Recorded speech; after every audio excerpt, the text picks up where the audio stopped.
Welcome back. In the last video, we showed you how to search on Kokumi. Now we're going to quickly go through each of these little icons because they contain a wealth of information about the recipe. First of all, I can simply see the ingredients. So this is telling me what I'll need to buy if I just take the original unadjusted recipe from the website, in this case, BBC Good Food. As you can see, nicely laid out, very clear. Everything's set up in terms of how you typically buy it. So you'd buy whole carrots and whole cauliflowers, but you'd buy lentils by weight.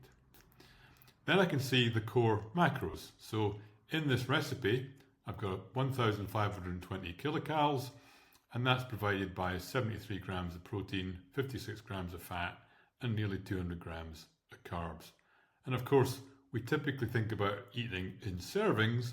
So we're seeing here exactly how much is going to be in a 500 kilocalorie serving. So this meal will feed approximately 3 people at 500 kilocalories per serving, and in each of those servings you can see what the macros are going to be.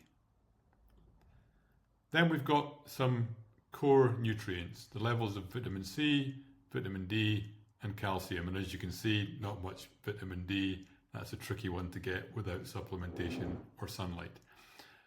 We're not exposing it yet, but on our future paid plans, you'll be able to see up to 90 nutrients per recipe.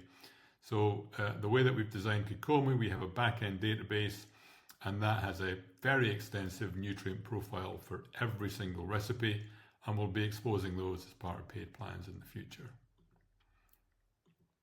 Then we can see any allergens or intolerances. So while we can't guarantee these, so really you do need to check the recipe yourself, we're working pretty hard to make sure you don't waste your time on recipes that are going to contain allergens or intolerances that don't suit you.